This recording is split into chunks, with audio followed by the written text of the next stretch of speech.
everyone, it's Sue back after the Christmas break. I hope you all had a lovely holiday.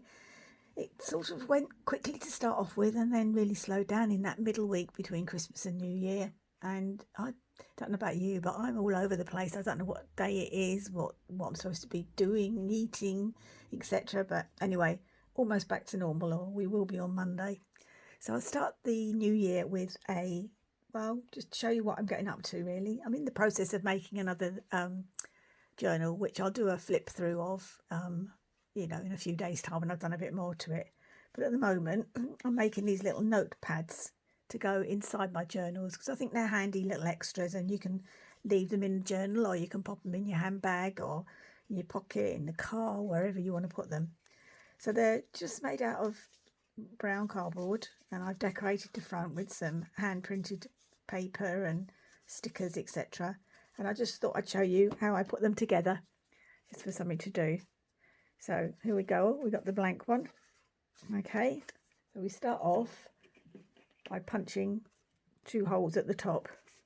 Now this contraption is called a crop-a-dial, and it's a marvellous bit of kit, and it actually, as you can see, it punches holes here, and here it puts like the little rivets and that in, so that it looks a bit more professional when they're done like that.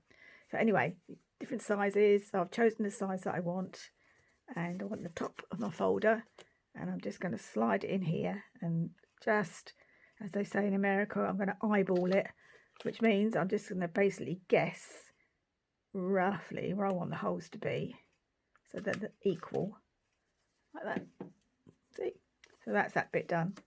Next thing I'm going to do is I'm going to take my papers, just put them to one side. So these are all just different bits of paper, so I've got to add some interest. It's plain, and there's some butterfly printed as well. So obviously you don't want all the colours together at the same time, so I mix them up a little bit. So we'll start off with maybe the butterflies, and then perhaps have some green and, oops. There's only one sheet. Oh, there is only one sheet there. It's just got folded over at the top. Make sure they're lined up at the top because it makes hole punching a lot easier. So what's that, yellow? And then we'll have a pink one. There we go. And coffee dyed. Maybe the green again. Lined paper, that's always handy, isn't it? Because my writing is all over the place. I don't know about yours. But if I don't have a line to write on, I'm up and down all over the place. And we'll finish off with a butterfly print as well. The reason I'm turning it round so that the border here at the bottom is the bit we're going to slice off, so you won't see that when it's actually finished. Right. So they're all pretty much together at the top. Just bang them down a little bit, make sure that they are. And then I hold them in place. Actually, I hold them in place at the bottom with a big clip like this. Put them back inside the cover.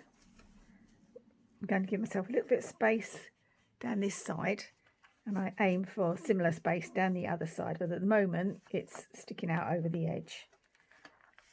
So got it in there, holding it all in place.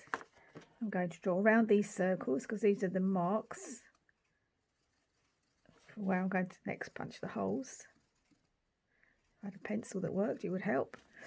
And now what I'm going to do, just move that along, is I'm going to get my ruler, and I'm just going to draw down the edge of the cover. That's going to be my guideline. Do it a couple of times so it shows up. And then I'm going to do the same at the bottom.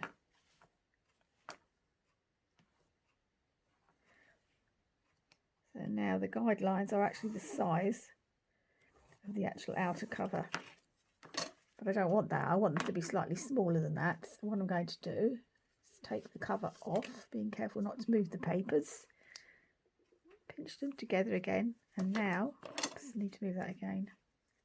I'm going to slice where the guideline is, but I don't know if you can see the guideline from there. It's down here. I'm going to slice it just inside of that, so that gives me, because that was the edge of the cover, if you remember, so I'm going to go inside to give me a bit of a gap. So we need to slice down this a few times. I'm always scared of doing this because I'm going to slice my fingers.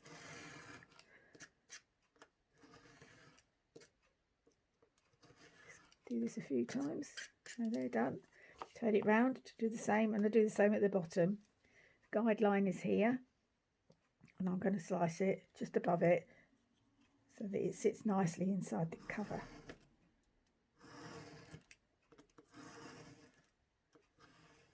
You can always feel when you've gone all the way through, because it feels kind of like rubbery underneath your knife as it hits this mat, which is a self-healing cutting mat. So although you're cutting into it, it kind of heals itself. Right, so these ones I chuck away, these scraps here, because they're no use to anybody really. And I have got a bin, I'm not just chucking it on the floor. And then these bits I save because I've got stamps and words, like where it says notes, they're all done on these bits of paper. So they all come in handy at some point. So put them over there, keep those to one side. Now, if it's all worked out right, hopefully, this will now, oh no, first thing I need to do is actually punch the holes. That would help, wouldn't it? So slide it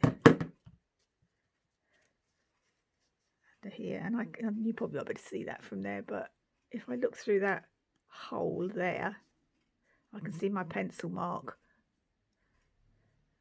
So I know where to cut my holes. Sorry if I go quiet, I can't do two things at once. Right, put that in there.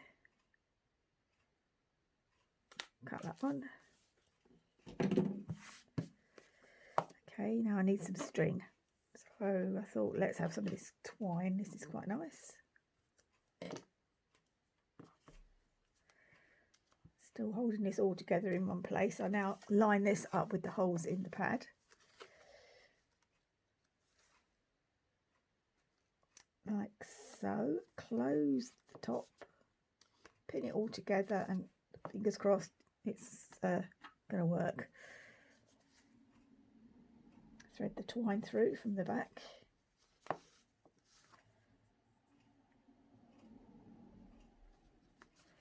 Like so. I hope I've left enough to tie a knot, which I might just have done. I either waste too much or don't cut enough. Right, let's do that one. Oh, there we go, just the right amount. Open it up. So now we have another little notepad, and obviously whoever gets the journal will open this up better, but I don't want to fully open it because I don't want to crease it. I want it to be new for when people get it. And now I've got a little writing pad there with all the papers in it. So that's number 3. I'm now going to make number 4, but I'm not going to talk. I'm going to see if I can keep quiet doing this one, because I seem to lose track of what I'm doing. So bear with me. Turn this up the right way. Right, off we go.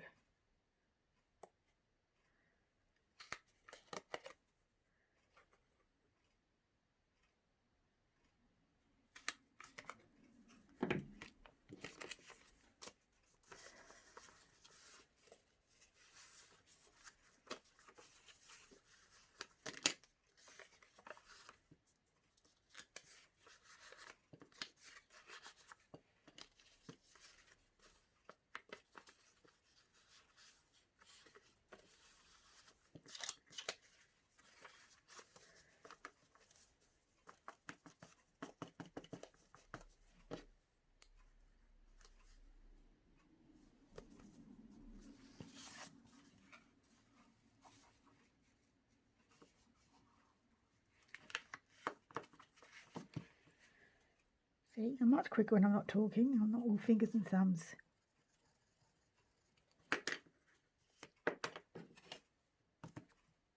Normally I'd have a radio playing on in the background, but obviously I'm not allowed to do that because of, I don't know, is it licensing laws or something? I don't know.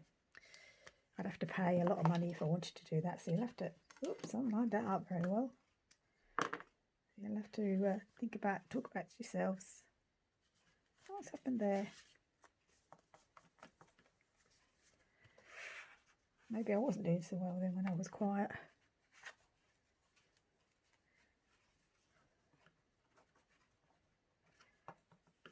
Oh dear, I went a right old pickle now. Bear with me. So it just shows you that it's not always fine sailing. Let's put that in there. Like that. Like that.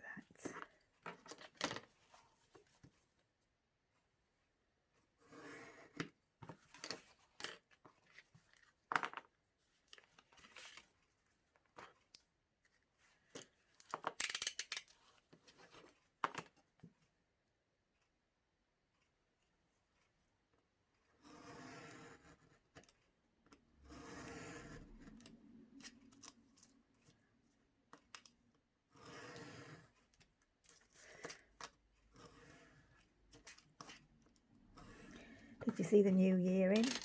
Were you like me? Oh, well, I wanted to go to bed before it actually hit midnight, but the fireworks opposite us across the road, there's a lovely big park. It's a beautiful park, and we have an organised fire display in November, like you would, and that's it normally. You know, there's other events that go on over there. However, this year somebody, not sure who, decided upon themselves to take their firework display over there on New Year's Eve, and so we ended up with fireworks going off. Normally when they're across the road, they are far enough away not to bother us. They normally do them on the other side of the field towards one side, and we don't normally actually get to hear them that much. But no, this year it was different. They were really, really loud, and they sort of shook the house when they went off, and one firework hit our roof, but luckily didn't catch fire or anything. But yeah, wasn't amused.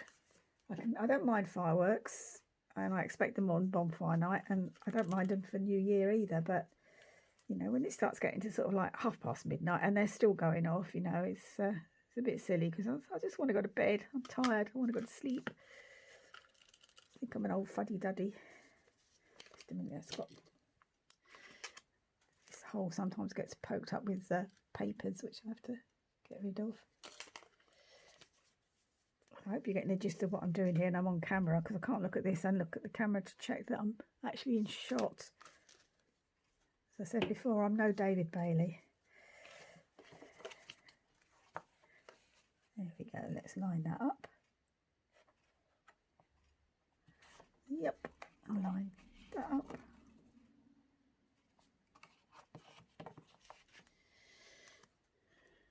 And then get some string.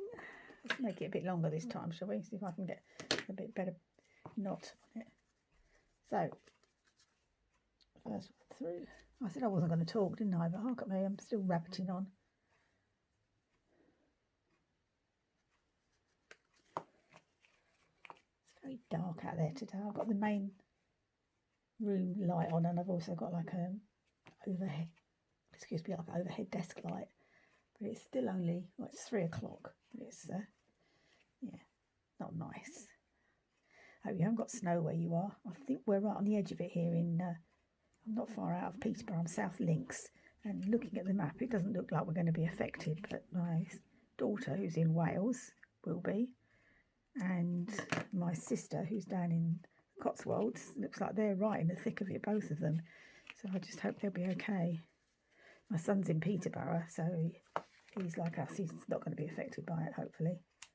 But there we go. Anyway, what do you think? Handy? There you go. So that's 4. I've still got another few to make, but you get the gist of it, and I'm not going to bore you. We show you how I make them all.